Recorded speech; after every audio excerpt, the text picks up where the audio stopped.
Hello and welcome to Brand X Reviews. In this one I'm going to do a video talking about Friday the 13th, the film series. Now this isn't something that I'm a massive fan of, not something that I watched when I was younger.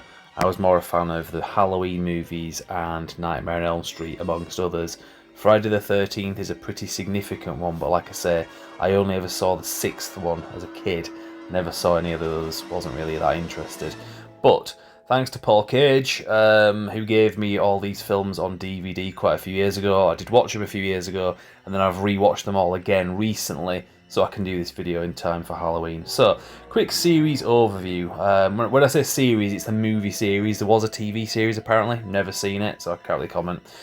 So, Friday the 13th, it's a movie franchise. It's a long-running American horror series centered around the legend of Jason Voorhees, a deformed boy who drowned at Camp Crystal Lake and later returns, or inspires others, depending which film you watch, to kill anyone who dares to trespass on his cursed grounds. Known for its creative kills, the haunting hockey mask, and its influence on the slasher genre, the film series has become a staple of horror pop culture. Now what I'm going to do is, I'm just going to break down each film very briefly. I've made some notes. It's difficult to review these movies because a lot of the time they just repeat the same thing. But not always. There are some that kind of stand out. Some are better than others. I'll just say off the bat, I think the 6th film is the best one. Some of the weaker ones, I'll get into that, but here goes anyway. So the first film came out in 1980. That was Friday the 13th. It was directed by Sean S. Cunningham, who has done other horror films. I think he had something to do with the House movies. If you've seen those, I seem to remember seeing his name attached to those. So 80s horror seems to be his thing, his legacy. So the first film, like I say, Friday the 13th, a group of counsellors reopening at Camp Crystal Lake are brutally murdered by an unseen killer. Now in that film, it's not actually Jason Voorhees that's the killer, it's a bit of a misconception. The plot twist is, it's actually Jason's mother, Pamela Voorhees, who is seeking revenge for her son's death. Wasn't particularly paranormal, that film, like some of the other ones later became. Friday the 13th Part 2 in 1981. So Jason is now an adult and very much alive. He begins his reign of terror avenging his mother's death from the first film. Now in this film he doesn't wear the hockey mask that he was later famous for. He wore a sack over his head. And again, there isn't too much of a sort of paranormal element of this. It's very kind of weird. It doesn't quite explain. Did he come out of the lake as a weird corpse, kind of like you saw in the dream sequence at the end of the first film? Was he just lurking around the whole time? We don't really know. Friday the 13th Part 3, 1982. So this one is one that kind of established things a little bit more, because this is the one where he acquires his iconic hockey mask for the first time. This is also the film that was memorably presented in 3D, and it doubles down on the series' gory thrills, which is pretty much all this film series had to offer at that early stage anyway.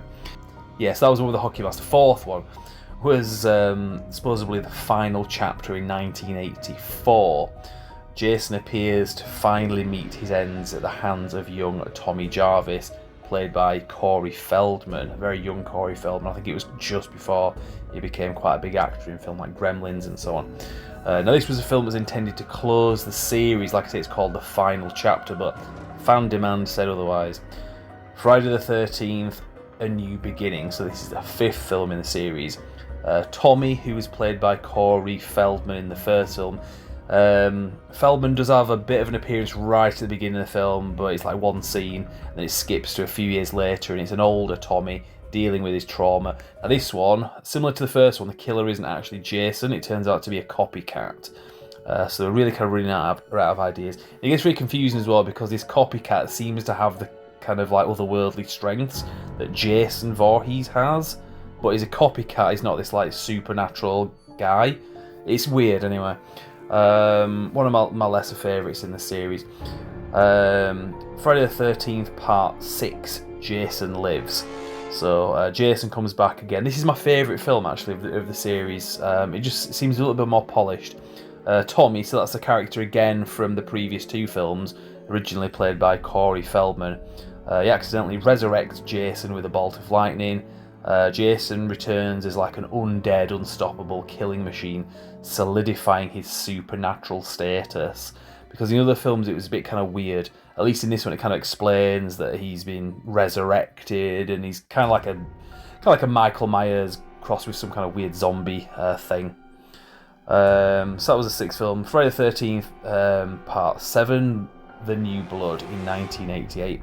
Jason faces off against Tina, a telekinetic teenager. It's kind of like Carrie versus Jason style showdown.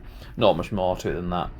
Friday the 13th, Part 8, Jason Takes Manhattan.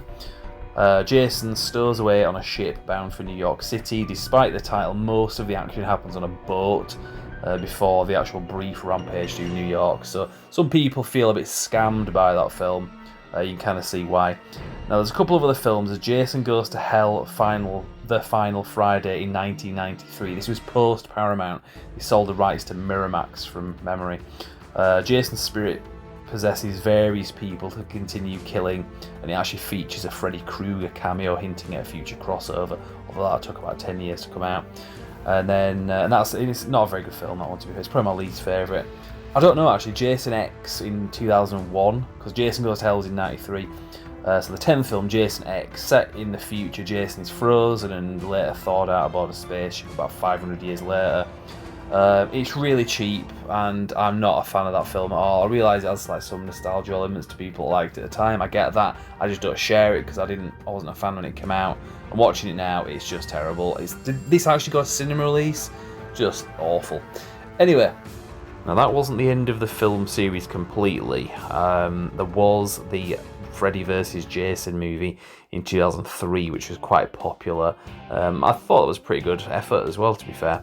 And then there was a remake around about 2010. I've not actually seen that, to be honest. I need to give that a watch.